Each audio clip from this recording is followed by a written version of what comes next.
la sainteté. Vous, les États-Unis, ça ne vous fait pas peur là, les choses qui arrivent là. Et vendredi dernier, on a causé de ça là. oui, nous parlions et dimanche le lendemain où nous avons parlé le vendredi et dimanche, il y a eu encore des tueries, n'est-ce pas? Oui, à l'église là. C'était un changement au Texas. Vraiment. L'autre encore arrive, d'autres séries arrivent encore. La sœur Elena, et coupe ton micro dans ce cas, coupe ton micro, c'est désagréable avec le bruit là des enfants là. Donc ça arrive encore, il y a encore d'autres séries qui arrivent, d'autres séries. Ah non. Ça va encore arriver. On n'en doute pas. Ça va arriver jusqu'à ce qu'il y ait un amendement qui va changer le statut des armes dans votre pays. Voilà là où ça va conduire. Ils ont déjà changé, non? Ils ont changé, hein? Le port d'armes. Oui, depuis.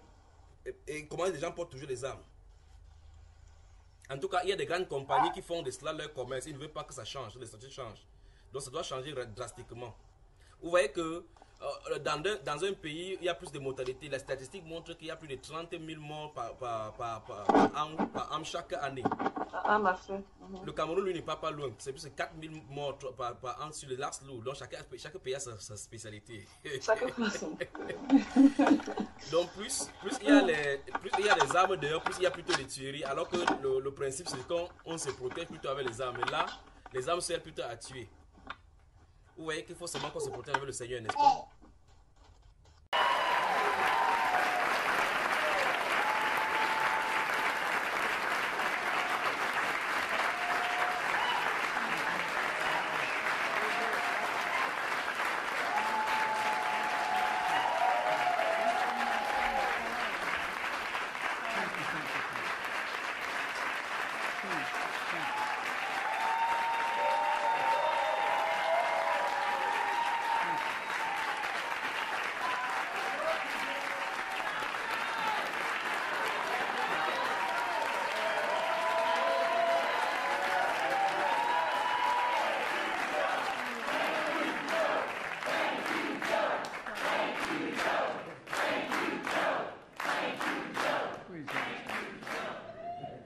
That was very nice of you. Thank you. Lord Washington, thank you for your introduction. And quite frankly, for your extraordinary leadership in Birmingham. You know, through your love for your brother, helping ensure that he and all victims of gun violence have not died in vain. May I ask you a question? How many of you in this audience have lost someone in the family to gun violence? I know from experience of other losses that this is bittersweet. We want us to be doing this, but it brings back the very moment it happened, no matter how long since it's occurred. You're here and you remember. Remember the first time you heard my son, my daughter, my mother, my father, my brother, my sister, somebody you lost. I know the feeling in a different context, and it's heartbreaking. So thank you for the courage to be here. I know the intensity of your feelings, but thank you, because it really does require to relive the moment it occurred, and that's tough. And I don't think people who haven't been through the loss of someone through an accident or through violence fully understands it until it happens, and I hope that doesn't happen to the rest of you in any circumstance. So thank you Sari, for sharing your story, and your classmates, your teachers, your friends in Parkland. You know, an extraordinary courage inspires a nation, and we stand with you, for real. Quite frankly, you inspired me when I met many of you after that tragedy. Before I begin, let me speak to our preparedness, then very briefly, for the hurricane, Helena. We're expecting a catastrophic storm, winds and flooding throughout the southeast, starting in Florida right now. Kamala and I have been briefed and spent many hours with FEMA, including recently. Ambassador Griswold is on the scene tomorrow. I've directed FEMA to work with the state partners to take proactive measures to ensure the communities in Florida, Georgia, North Carolina, Alabama, Tennessee, South Carolina, and other states have the support and resources they need. That includes improving pre-landfall emergency declaration requests from the governors of Florida, Georgia, North Carolina, and Alabama. At my direction, more than 1,000 federal personnel have already been deployed to those areas. We have search and rescue teams, medical teams, power restoration teams, generators, water, food on the ground and ready to support families throughout the coming days. But let me say this. Everyone needs to take it seriously, extremely seriously. The potential storm surge is well beyond the immediate path of the hurricane, could be significant and deadly. You know, for you and your family's sake, I urge everyone in and near the path of the hurricane to listen to local officials and follow evacuation orders and when told to do so. Remember, 2 years ago, just 2 years ago, 150 people were killed when the surge was only 14 feet. Now the surge is expected to be up to 20 feet. 20 feet. So take this seriously. From the bottom of my heart, please take it seriously, anybody listening to this. And because, anyway, the tendency is to say, I can do this, but you can't.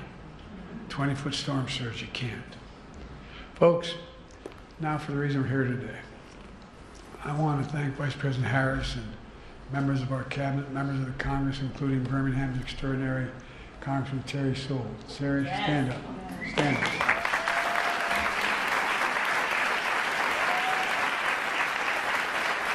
I want to thank Congressman Mike Thompson. Mike, stand up.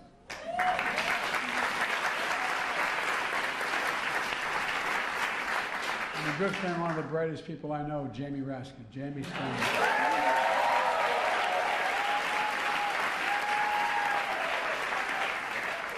Congressman Maxwell Frost, who started by organizing opposition to gun violence, is now the youngest member of Congress.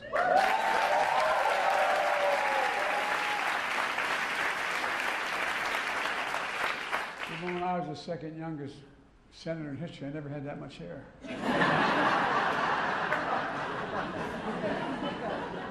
And Representative Lucy Macbeth, whose son Jordan was killed by gun.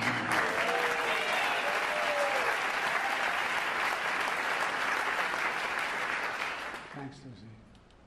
Thanks for being here. I know events like this are difficult. Look, folks, I want to thank you for the courage, and I also want to thank the chiefs of police and sheriffs, to all the advocates and allies, and especially to the survivors and families, many of whom I've met with. Jill and I have gotten to know some of you very well over the years. Thank you for being here. With absolute courage, you've turned your pain into purpose. That's what it's all about, turning your pain into purpose, your loss into determination, your anger into commitment, and the power of a movement of saving lives. That's okay. Babies rule in my house. Don't worry about it. This past Monday, the FBI released data showing how crime is down in America.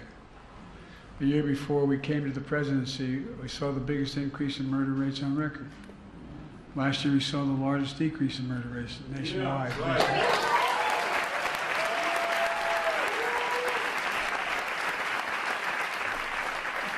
Thanks to guys like you wearing those uniforms.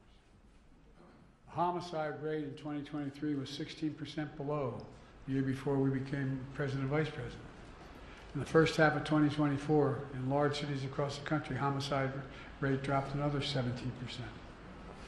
Last year, we also saw the lowest rates of all violent crime in more than 50 years. Murder, rape, aggravated assault, robbery all dropped along with burglary, property crime. It matters. And together we're making clear, if you want to talk about reducing crime and violence in America, you need to talk about guns in America.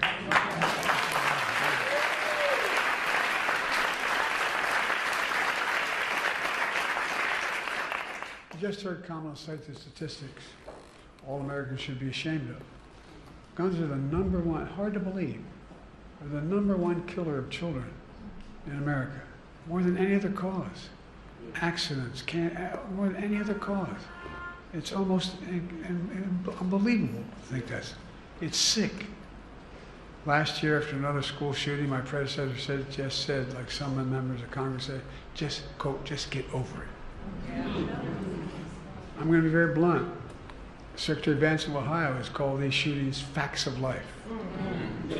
Who the hell do these people think they are?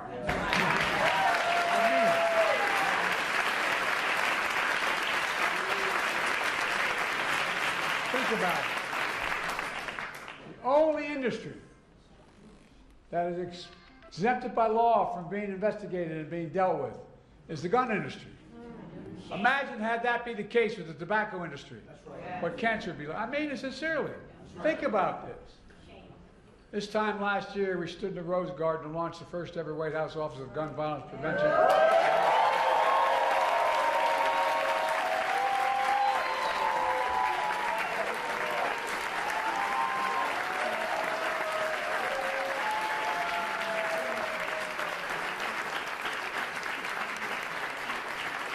Look around the room, I see survivors, like our former magnificent congresswoman, who's always out there fighting. Thank you, guys. Thank you. You know, it's staffed by gun violence survivors and experts, overseen by our incredible vice president. The purpose is to drive and coordinate the government in a nationwide effort to reduce gun violence in America. Over the past year, we made tremendous progress. More background checks required for firearms sold at gun shows online. New interagency response teams to support communities after mass shootings. And I've been to all but 3 mass shootings in the United States of America and spent time with surviving families, many of whom I see here in this audience, because it's important to raise up what's happening. Most comprehensive federal guide ever on safe gun storage of firearms. First ever Surgeon General's advisory declaring gun violence to be a public health crisis.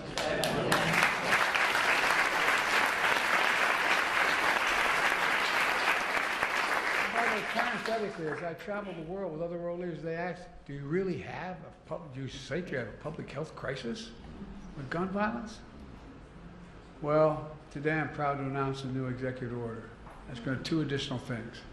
First, the executive order will establish a new federal task force on emerging firearm threats.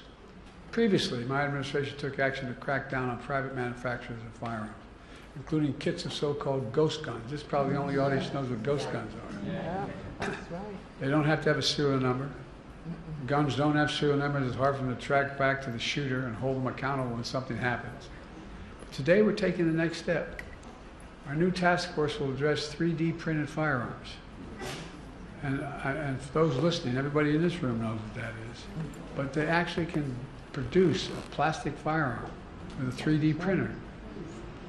That, magnetometers can't detect these, or they don't have a serial number.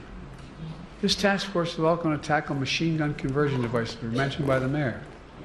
Devices that illegally turn semi-automatic weapons, including handguns, into fully automatic machine guns and can fire up to 20 bullets in 2 seconds. 20 in 2 seconds. These devices are already illegal under federal law and can be made on a 3D printer for just 40 cents in less than 30 minutes and sold for as little as $20. The local law enforcement in cities across the country tell me the streets are flooded with machine gun conversion devices. Isn't that right, Captain? Because the parts are small, cheap, and easy to make. The impact of these devices is devastating. Just this weekend, a machine gun conversion device was found at the scene of a mass shooting in Birmingham. I can tell you, over 100 shell casings. 100 shell casings are found, including 4 killed and 18 injured. The community shattered. Enough. Within 90 days of our task force, will send me a risk assessment and a strategy to address these emerging firearm threats. It's about sending a clear message. Don't worry about the babe. It's okay. Really. Sending a clear message to local law enforcement, the cities across the country. We're to help, and together we can save lives. Look, the second part of this executive order relates to active shooter drills in schools. You know, it's a good thing, but people don't, you all understand, many of you in here, but the psychological impact that has on a child. You know, I'm old enough, we used to have drills for, duck and cover for nuclear devices. But guess what? Now we're talking about kids know what's happening. Yeah. Kamala just talked about the worry of parents and the stress and fear of students have when they're told to participate in active shooter drills. The lack of guidance today on how to prepare students while minimizing the trauma of active shooter drills is unacceptable. So today I'm directing the members of my cabinet to return to me within 110 days with resources and information for schools to improve active shooter drills, minimize its harm, create age-appropriate content, and communicate with parents before and after these drills happen so they know what's going on.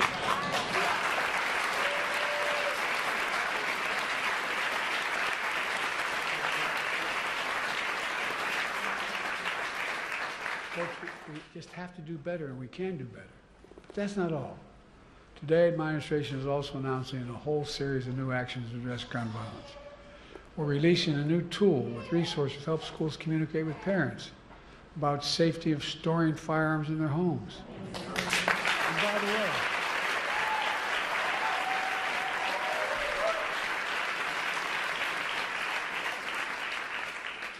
I, along with Diane Fine, is the guy that passed the first assault weapons ban. And here's the deal. It was amazing. Amazing how many of those gun violence occurred with those when they were outlawed with these firearms were a consequence of a parent not being responsible with the guns they own. Or in a recent case, I won't get into it because it's under litigation, a parent who provided an assault weapon to a young child. It's been found that when school administrators communicate with parents about safe storage of firearms in their homes, it motivates parents to act. We're awarding $135 million on top of the $238 million we've already awarded last year to 48 states for crisis intervention.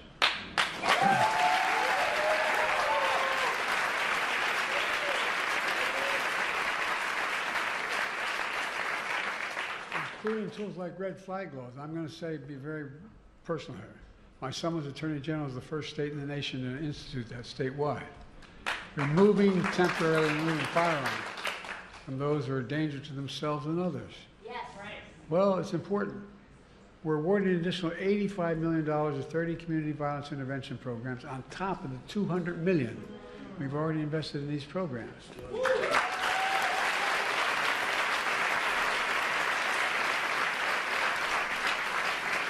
As you all know, these local intervention programs stop shootings before they happen, utilizing trusted messengers, community members, leaders to work directly with people at risk or the most vulnerable to gun violence.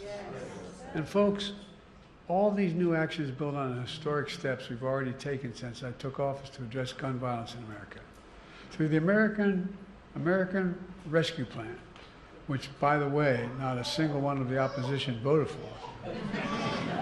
I don't say that for politically, I say that to make sure people understand it's not costless to do that. To help deliver more than $15 billion, the largest investment ever in public safety. Let me say it again. All our opponents voted against the largest funding ever in public safety.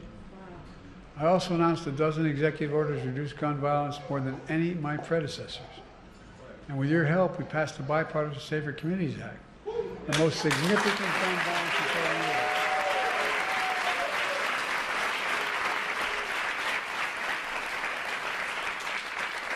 And so many things because we had a first-rate prosecutor who had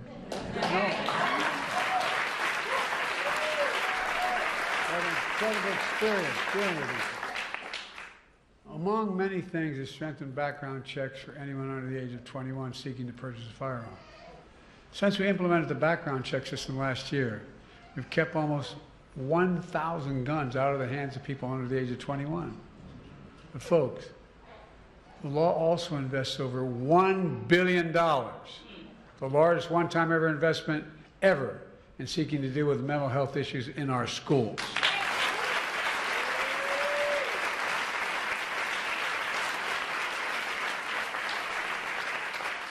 Help them deal with the grief and trauma of gun violence and other traumatic experiences. We spent a lot of time, didn't we, with those kids? Afraid to go back to school. Not an unusual thing to be concerned about if you sat there and the kid sitting next to you at your desk gets shot and killed. My former Senate Deputy Chief of Staff is here with me today, Roger Harrison, sitting in the back there.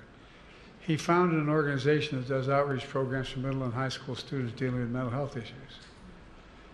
And many others around the country doing similar things. We still have more to do.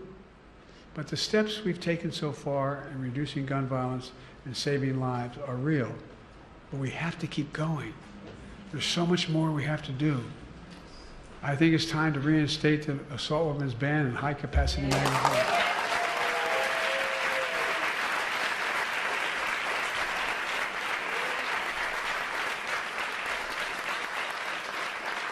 When I was a senator and I introduced the first effort to ban those weapons, I literally was walking through the swamps of in southern Delaware, down in the area where the swamps and ridges are. There's a guy fishing. And he looked at me and he said, "Biden, what the hell are you going to take my gun for? What, you take my assault weapon?" He was fishing. And I said, "True story." And I said, "You need that?" He said, "Yeah." I said, "You must be one hell of a lousy shot." And I don't see a lot of deer running around here wearing Kevlar vests. So, well, that's not, why do you have it? Well, I hunt. You hunt like hell. Look, it's time we establish universal background checks. Universal. And require safe storage of firearms. I mean it. Start holding parents accountable for being negligent. By the way, if you pulled up here wherever you parked and left your key in your car, and a student steals the car and gets in an accident, you are held responsible. Why in the hell would not that be the case if you left a gun case open? I mean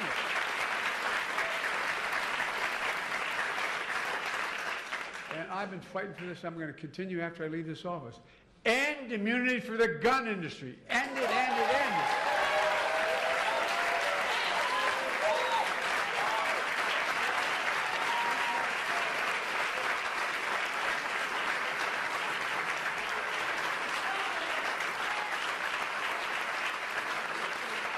Look, folks,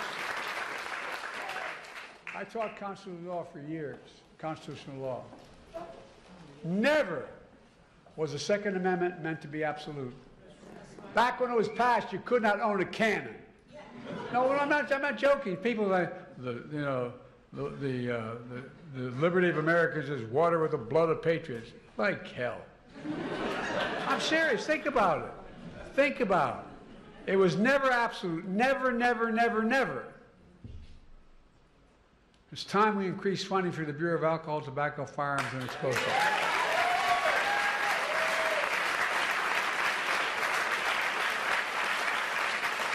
Another law enforcement agency to deal with crime and solve crimes faster.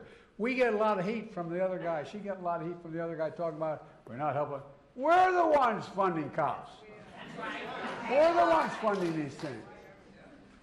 It's time to increase funding to help victims of crime and support community groups helping and hurting people hurting from gun violence. I really mean.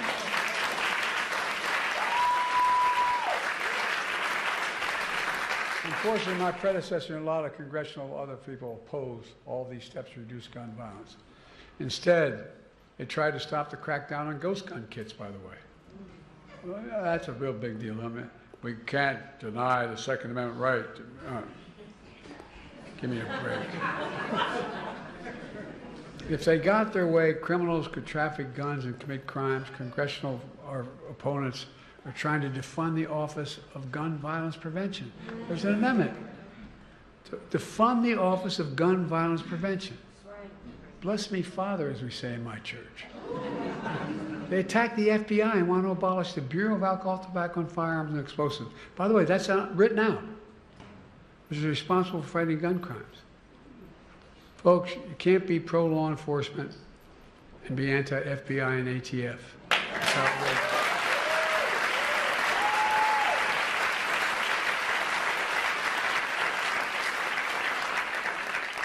Well, that's why we're here today. And why this is so important. We need your help in fighting and standing up to the gun lobby, gun manufacturers, the politicians who oppose common sense gun legislation. Because whether you're a Democrat or Republican or Independent, we all want our families to be safe. We drop families off at the house of worship or a child at a mall or a movie theater or a school. We don't have to worry about whether that's the last time we'll see them. I mean, think about it. Think about it. We all want our kids to have the freedom to learn how to read and write in schools instead of duck and cover. Let me close with this. I know how difficult this work is, particularly if someone's been through the tragedies and consequences of it. But I also have no illusions about the champions and heroes in this fight, including all of you. I really don't.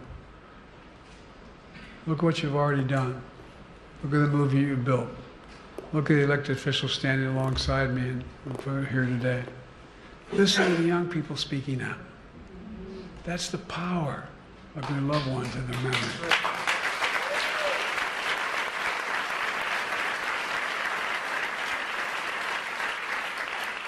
And that's the power of this movement. It's the power of America. We just have to keep going and have faith in who we are. Ladies and gentlemen, we're the United States of America. There is nothing beyond our capacity. Nothing, nothing, nothing. I mean that. I swear to God, I know I look like I'm only 40, but I'm 100 years old. I've been around a long time. I really mean it. There's nothing beyond our capacity. We're the only nation in the world, as a student of history, I can tell you, that's come out of every crisis stronger than when we went in. That's right. And we got to come out stronger now. Now I'm going to sign this executive order. Thank you. Thank you.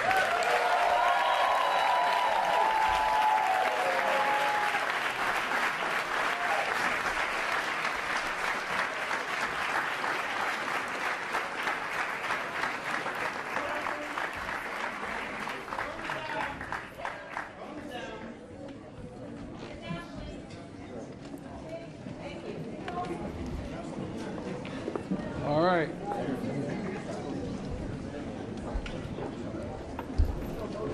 What I'm about to sign is combating emerging firearms threats and improving school-based active shooter drills. Never thought I'd have to sign something like this, but we do. We thank you.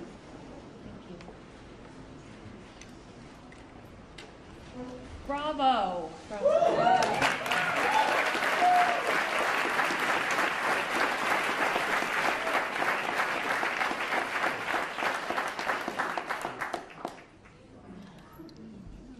Keep it going, boss.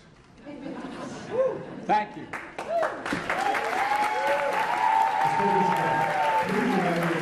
President and Vice President of House. Thank you.